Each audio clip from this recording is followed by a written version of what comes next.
My name is Marcus Junius Brutus. I am 40 years old. I'm a magistrate in Rome. I hesitated for a long time, but now it's decided. In a moment, I am going to kill a man I love, who considers me his son, Julius Caesar.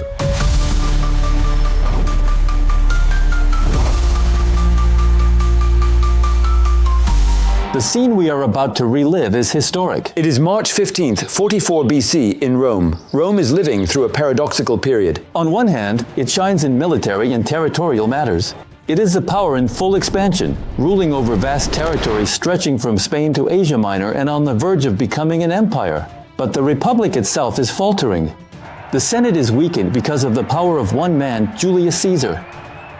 He holds all of Rome's most prestigious positions, imposes his decisions, and the senators no longer even dare to voice their opinions. That morning is the Ides of March, a festival day dedicated to the god Mars, the god of war. Brutus is expected at the Curia of Pompey. It's a place that serves as a meeting hall for the Roman Senate, where senators gather to discuss and vote on matters of state. But that morning, a particular sense of unrest can be felt throughout the city. Rome is tipping into the unknown, and already the news is spreading through the streets. And you, Roman, you were at a gladiator show right next door. Did you see anything? Caesar assassinated?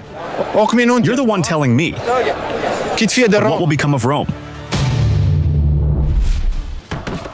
This tragic event that stuns this Roman should never have happened if Caesar had listened to all those who sensed the coming disaster. And it is without an army at his side that he goes to the Senate, where more than 60 conspirators are waiting for him, 60 men who have plotted and are ready to kill him. Let's listen to Plutarch, the great Greek philosopher and one of the keenest analysts of ancient Rome, who recounts the tragic event a few decades later. It is then that, inside, in a great commotion, the conspirator senators surround Caesar and stab his body from all sides. Those who were not part of the plot were seized with a shudder of terror.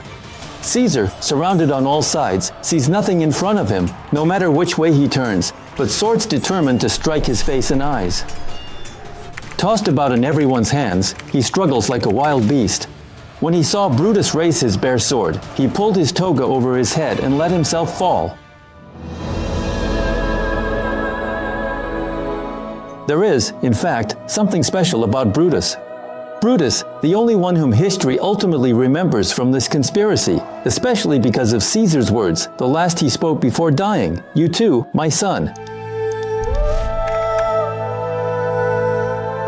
So, before asking why they killed Caesar, I think it's important to pause and consider the surprise these words reveal when Caesar sees Brutus deliver the fatal blow, "You too, my son." So, let's first put an end to a common misconception. No, Brutus is not Caesar's son. Caesar protected and loved him like a son because Brutus was the son of Servilia, his longtime mistress. Caesar is surprised, but in fact, not long before, Brutus had already betrayed him. That was in 49 BC, 5 years earlier, when Caesar had crossed the famous Rubicon, the river separating Gaul from Italy. Caesar then arrived in Rome as a victor, with his entire army, and that did not please Pompey at all, who was the strongman of the city at the time. This was followed by a civil war between 49 and 45 BC, a ruthless war during which Brutus, for a time, sided with Pompey against his father figure, Caesar. But Caesar forgives him because he loves him like a son. He even goes on to help him in his career. Caesar, who promises Brutus that he will make him, at 42 years old, a consul, the highest office in the Roman Republic. In short, he believes in him, supports him, and lifts him to the top. He could never have imagined that one day Brutus would deliver the fatal blow. But if he's surprised, it's also because Brutus is nothing like his name suggests. People who know him well say that he's a gentleman, an intellectual who leads a very quiet life. He has a reputation for being a virtuous man. Virtue, in ancient Rome, meant courage, excellence, and above all, moral integrity. First, we need to understand the extent of Caesar's power at the time of his death. After a series of victorious military campaigns and the defeat of all his enemies, the imperator, as he was called then, had just been appointed consul for the 5th time. And above all, in February of 44, he was named dictator for life. and there were more and more signs that he intended to have himself crowned king. The prospect of the monarchy returning to Rome, and thus the end of the Republic, did not please everyone. A portion of the Senate and public opinion is very hostile to this, and even though many people are attached to Caesar, there is still concern. Brutus is known for being deeply committed to the Republic, but also, as I told you, to Caesar. He told you himself at the beginning of this video. He hesitated a lot before joining the conspirators who would assassinate Caesar. Cassius Longinus, his brother-in-law, who fought to the end alongside Pompey against Caesar, knows that he needs Brutus as a moral guarantee. Many of his friends demanded that the leader of the conspiracy be Brutus or no one at all. The pressure on Brutus becomes immense. Not all the conspirators will act out of this feeling for the Republic. Many truly hate Caesar.